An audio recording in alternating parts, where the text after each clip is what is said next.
Welcome to the K-State Regen Ag Podcast, where we talk all things regenerative agriculture here at Kansas State University, across the state of Kansas and beyond. I'm your host, Nick Detter, and today I'm joined by Dr. Anita Dille, professor of weed ecology here at Kansas State University, to discuss the question of how weed management fits into the broader conversation of regenerative agriculture. Anita, thank you for joining me today. Thanks, Nick, and I appreciate the invitation. Well, I think just to start off, I'm just going to let you introduce yourself, tell people a little bit about your current position here at K-State, the work you do, and how you got here. Thanks. I've been here at K-State in the agronomy department for almost 26 years now.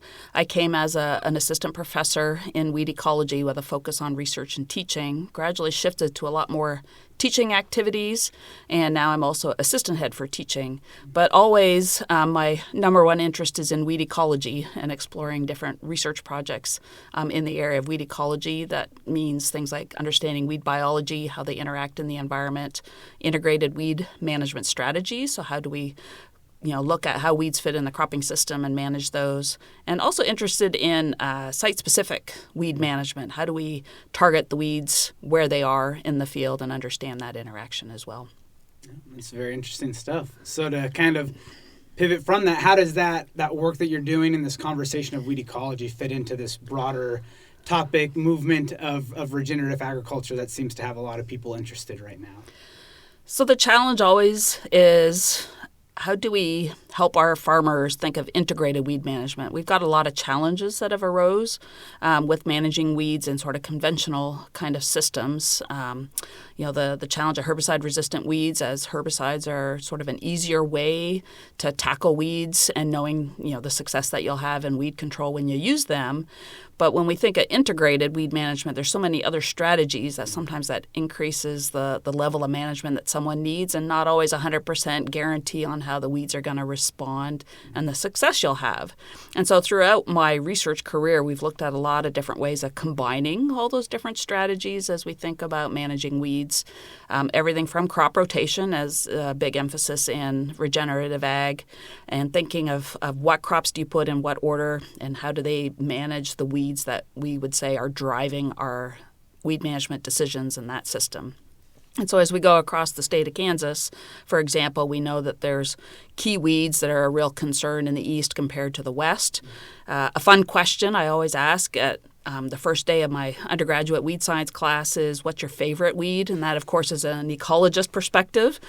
But based on what the students tell me, I can get a pretty good sense of where they're from in Kansas, or what kind of cropping system or environment they're managing if they've had that exposure to that particular weed. So things like kochia in the west, Palmer amaranth across the state. If they're talking things like Sericea lespedeza, I know they're in a ranch or pasture land environment. And so knowing what weeds you have, how they're driving the system, has really impacted sort of the strategies that we want to put together to help them manage that. So integrated weed management, thinking of what crops you're managing, what rotation that looks like, what options do you have for other tools, whether those are some kind of mechanical or physical tool, biological tools, of course, still combined with chemical tools. What's a lot of fun over the last several years in the crop rotation side of things is integrating the cover crops component and how that can influence what weeds we need to manage then in that system.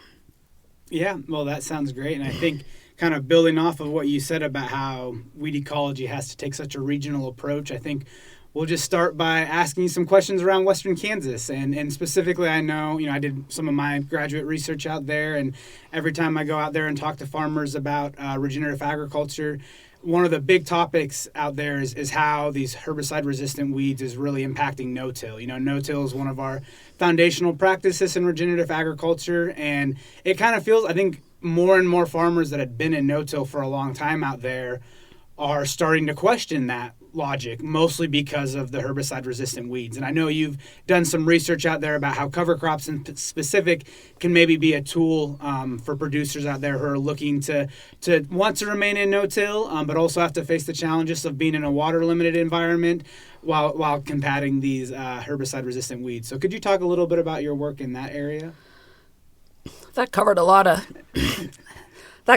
of ground in the sense of what's challenging in Western Kansas. So the key weeds that folks are concerned about were things like kochia and then Palmer amaranth are really important weeds in the row crops and wheat systems in that area. And definitely when we moved to no-till, then the benefit of having chemical weed control really gave folks that option to shift.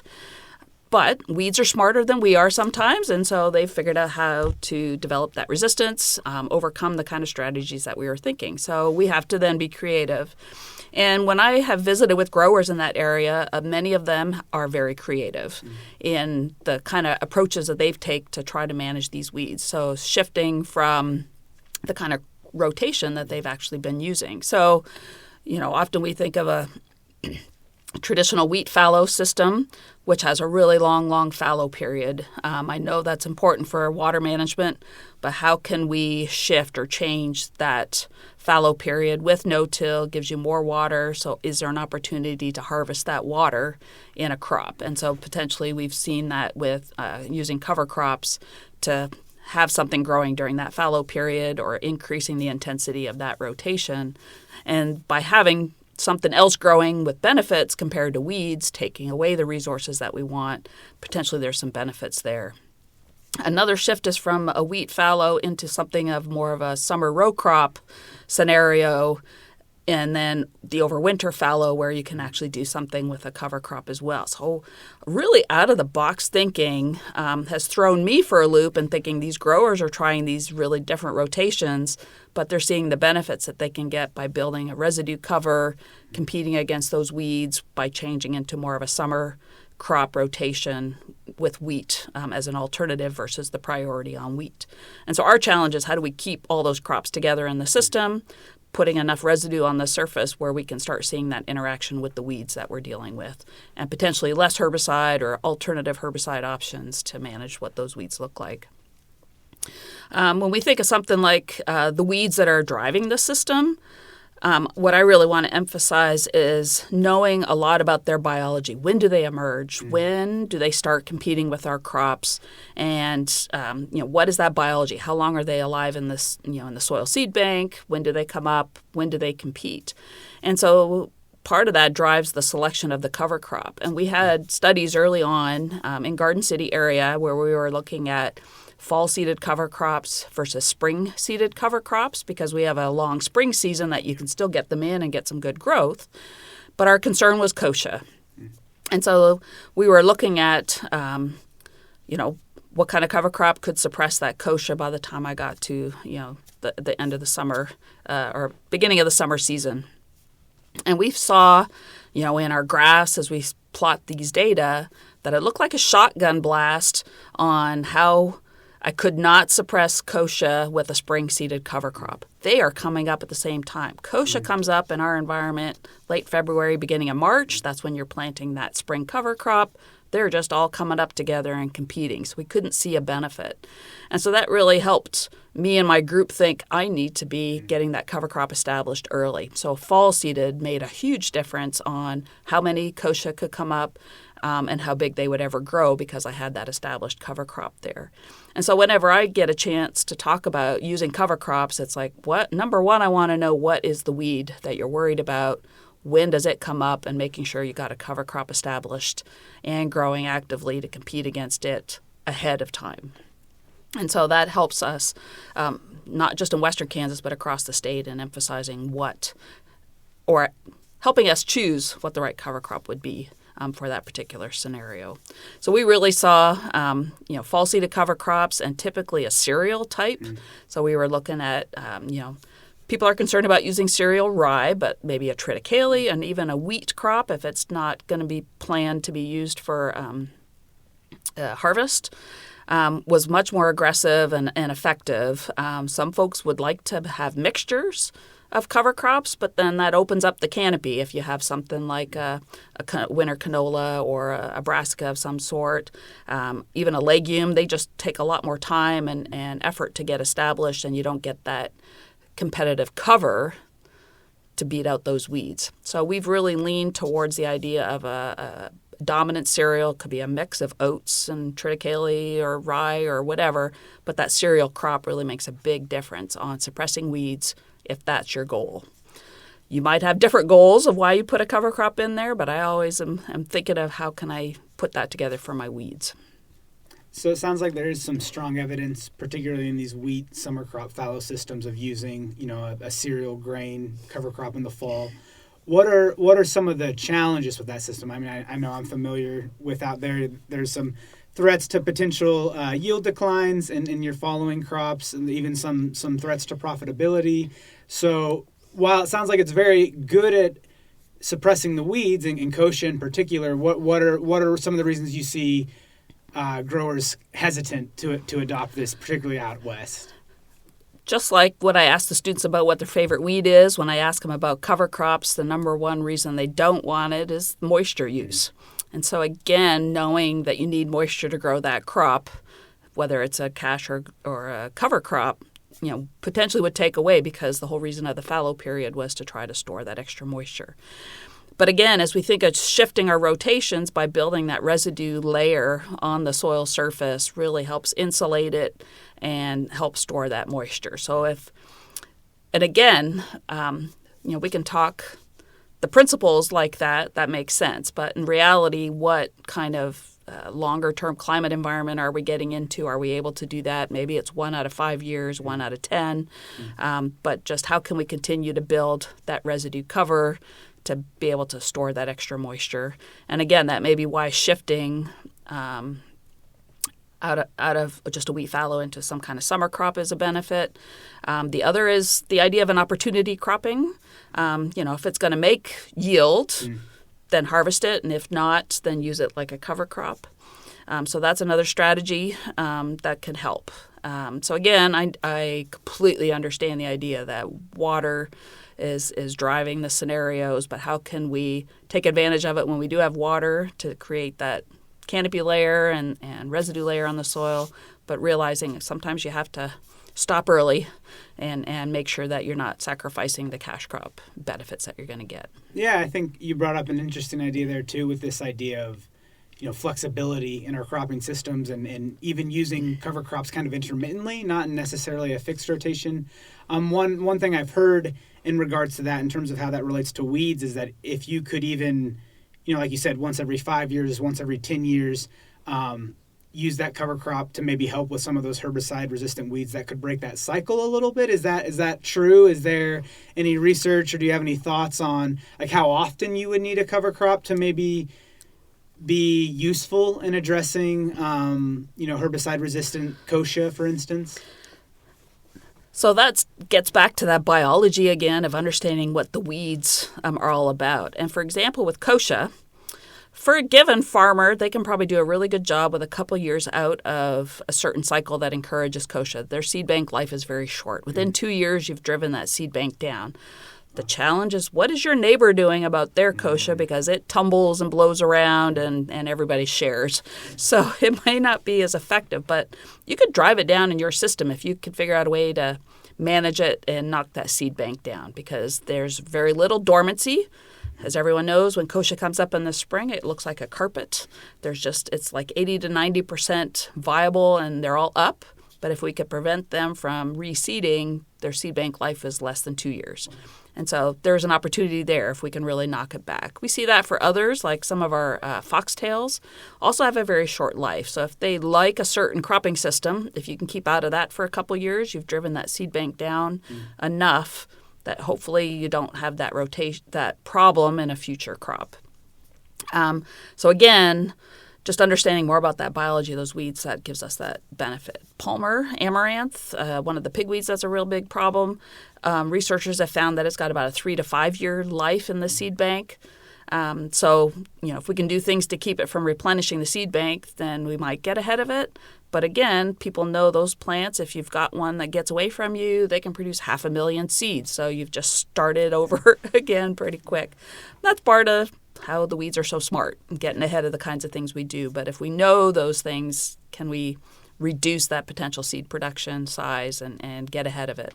And that's where I think the cover crops really come in, because some of our researchers found sort of generically, I can reduce the total number of weeds that are coming up out of the soil by about half.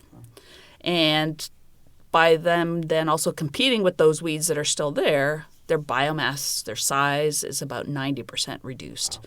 And so if I've got a plant that's 90% smaller, they're also not producing as many seeds. So what we're hoping is through the multiple steps, we can start driving those weeds down instead of being the weeds that are driving our system and how we manage them. Yeah, that's really interesting and promising, and just kind of shows the complexity of the whole system and how until we have to outsmart the weeds, it seems like a little bit in terms of how we think about these systems. Another question I had is I know that out in western Kansas, one of the potential solutions for addressing some of the challenges with cover crops is by treating them as a forage instead of a cover crop, whether that's through direct grazing or through harvesting as hay. Is there any threat to the benefit that the cover crop can play as in terms of weed suppression if you're either introducing livestock or harvesting that cover crop for hay? So often for folks to justify the cost of seeding a cover crop and getting the various benefits that we know they can get, grazing it or harvesting for a supplemental forage is often part of that because they can see how that pays as an additional feed. And so there's no question you've got folks that are trying to do all those different parts. The challenge comes in is if a forage gets grazed so low or much of that cover crop biomass is taken off of the field that I don't have something left there to compete with the weed that you might be worried about. And so again, management of the forage side would be how long do you keep animals grazing on that cover crop? How much biomass do you need to leave behind? And so we've had, and then what weed species are you managing? So again, that integrated cycle of understanding what weeds are you dealing with, what covers do you have, when can you put your animals safely on that cover crop to graze it, but when do you need to pull them off to allow that cover crop maybe to grow a little bit more, compete against those weeds that may still be coming up if they haven't yet. And so we've had some studies sort of in the central part of the state by one of our graduate students in the weed science program in general that was looking at, different animals, different timings, how long are they grazing and to what extent, did they eat too much cover and allow the weeds to come back? And it's mixed because they were on farmers' fields. They had different cover crop mixes, different weed species that they were worried about. But we could see that there was a general, trend that you want to make sure you're pulling them off in time so that you can still get the weed suppression piece out of that cover crop benefit. So sort of a win-win on both sides, but needing to make sure that's managed well. Yeah, that makes sense. Well, we focused quite a bit on the western part of the state, which I think is very important. I have a special place in my heart, done a lot of work out there. But how about for growers in either the central or eastern part of the state? Does this conversation change at all in terms of the interaction between cover crops and weed suppression or weed ecology in general when we move to parts of the state where we do have more water availability? So potentially because you do have more water, folks aren't as hesitant maybe to adopt some of the cover crops and to try those in their cropping systems. Again, as you talk with anyone doing cover crops across the U.S., they're always like, more biomass is better. But as I also think about it, my weeds also tend to grow better when there's more water as well. And so both the cover crop and the weeds are growing more biomass, so we're seeing that same equivalent kind of impact that they have. But just that opportunity to take advantage of filling those gaps in the fallow, filling the fallow gap with a cover crop. Some of this really started when we see wheat in the cropping system in our area and the green that shows up after wheat harvest across farmers' fields, just full of weeds. And it's like there must be some other alternatives of things that we can do. And so take advantage of that water, growing a cover crop with their benefits compared to having those weeds really dominating, infesting those fields, and just being near impossible to manage in that fallow period after wheat harvest, for example. And we also have potentially enough season in a corn-soybean rotation to integrate cover crops over that winter time as well to compete against either the winter weeds that we know are coming up or the pigweeds that'll be showing up come springtime. Another weed a lot of people are concerned about in the central and eastern part is horseweed or mare's tail. That one also, like we're getting into the beginning of the prime time when that weed is starting to emerge. And so again, if we can get cover crops out there competing against that horseweed now, that makes a big difference as we're trying to deal with that come springtime. And so maybe slightly different weeds, but we know that they're present, and how can we integrate those cover crops in this environment where we know we have enough moisture, get them growing and competing against those weeds that are also really important in this area. It sounds like a lot of the same principles, just applying it to your context, which is one of our regenerative agriculture principles anyway, so seems like it fits well. Well, I want to shift gears a little bit. Thank you for talking about your research. One of the things that we're doing here at K-State with regenerative agriculture and trying to promote our research and our outreach is our K-State Regen Ag Innovation Farm up at the North Farm. And I just wanted to hear a little bit about your involvement with that and hopes for that and where you think that's going to go from your perspective going forward. Yeah, that's a neat opportunity that we have so close to campus with regards to having the Agronomy North Farm there, land available to show or to try these things out, not just research, but as a whole farm. Years ago, it started out as what we were interested in developing the learning farm. And this was a place where classes from campus and agronomy or other departments could just go out and actually walk in a larger area. So our students could actually get out into the field and look at things maybe on larger acreages compared to, say, plots or something like that. So that was sort of a traditional Northeast Kansas rotation in regards to corn or grain sorghum, soybean, and wheat rotation. And we were exploring no-till. And this then has shifted now to be part of that Regen Ag farm with a little more land. But again, it's been a no-till for like 20 years, sort of established that scenario. And now how do we add these other pieces to explore through the Regen Ag Innovation Farm? What I'm excited about is that it's still open and available for our students in our classes to go out and maybe see some of these things. It's just getting started, so maybe not everything's in place just yet, but chances to see, the fertility management part, the cropping systems part. For me, can I walk there and look for weeds for my students as they develop their plans for classes and learn to see them out in the field? And so excited about how that might add as another piece of our outreach and teaching, because there are a number of our students that are going back and want to try these things on their own farms in their own parts of the state and would love to see it in action before they go and try some of these things. And so excited to think how we can use that for our teaching purposes. Yeah, that sounds great. And kind of in a similar note, just to wrap us up, that's one thing that's exciting. What are some other things that you would want the people of our audience to hear about that excites you in your work, whether it's with students or research or outreach? And you don't have to pick just one thing. Anything that you feel like you would like our audience to hear about, this is kind of your chance to just share about some of the good things that are going on in your program and just at K-State more broadly. Lots of things to talk about. Well, that's good. It's better to have a lot of good things than Yeah. no good things to talk about. So we've been working with cover crops for a really long time, and sort of some of those first steps were just including them in your system. But now we're really refining how do we fit cover crops for different growers? Which are the right species? Which is the right timing? How do we integrate that with the planting of our farmers, still integrating weed management practices, the residual herbicides or the post-emergence herbicides, or just how things are interacting. I'm intrigued with, how do practices in regenerative ag with cover crops changes what's happening in the soil that might then indirectly affect what my weed seeds are doing in the soil or how they're growing. And so intrigued with understanding the new interactions that might be developing with that.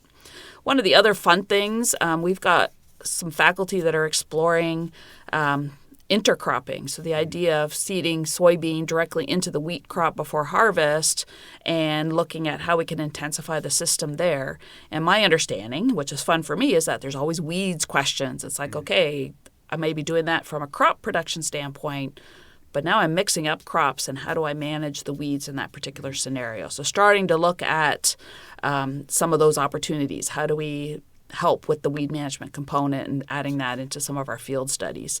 And part of the interest in the wheat side of that is allelopathy. Most people know rye cover crop can produce some kind of allelopathic chemicals, and that may also help with the weed management. We grow a lot of wheat in the state, a lot of different varieties. Are there ones that might give me a little bit of that boost as well? And can we incorporate that into the system? So we're starting to explore sort of the different wheat varieties that we have in the state and what potential ones might have some allelopathic ability that I can integrate in those systems to give me another step up in weed management that I'm dealing with. So a couple different areas of the cropping system, the challenges that weeds bring, and how can we add some other components to that to help with the weed management piece. Yeah, that sounds like very interesting questions. That's one of my favorite things about regenerative agriculture. And I think even just more broadly, agronomy in general, is it feels like whenever we start to answer questions, it always raises new questions. And that's, I mean, I'm sure any farmer in the state could tell you that that's their day-to-day realities. You make one shift to address one thing, and then you start to face new challenges. And so we're so grateful to researchers like you that are trying to stay on the forefront of this and helping our producers. So thank you so much for all your work, and thank you for joining the K-State Regenerative Agriculture Podcast, Dr. Dille. Thanks, Nick. Appreciated it.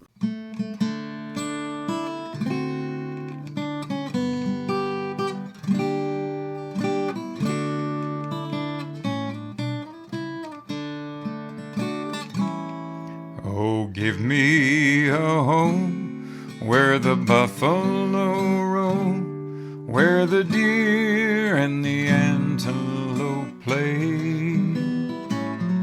where seldom is heard a discouraging word, and the skies are not cloudy all day. Home, home on the range, where the deer and the antelope play, where seldom is heard a discouraging word, and the skies are not cloudy all day.